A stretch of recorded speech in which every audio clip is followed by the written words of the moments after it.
So I'm going to take this opportunity to get up on my high horse, like I like to do on the show, and talk about leverage, good leverage, bad leverage, and everything in between. So leverage can often be seen as a dirty word, but we use leverage in our lives every day. When we buy something on a credit card, when we buy a house with a mortgage, you're using leverage, right? So you have less money and you're borrowing on top of that to buy an asset that's going to hopefully grow in value or that you need. And ultimately, the use of leverage can be very helpful. I've certainly helped investors use leverage where they take a loan out on their traditional portfolio at a lower interest rate than our expected market returns, and we leverage up our equity exposure.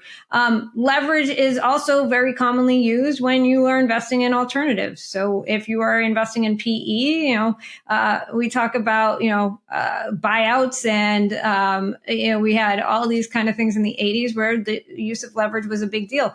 The reason a lot of PE and VC and all these other types of products did really well in a low interest rate environment is because it was really cheap leverage. And so they could magnify the returns and invest, borrow at a low rate and invest with a higher expected return, and therefore get you more return and more juice in your portfolios.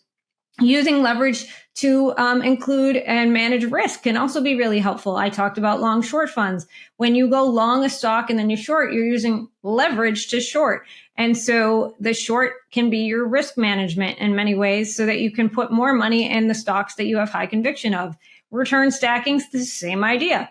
And so I like to use leverage as a way to have cheap borrowing and take what I'm borrowing and put it into a higher expected return opportunity.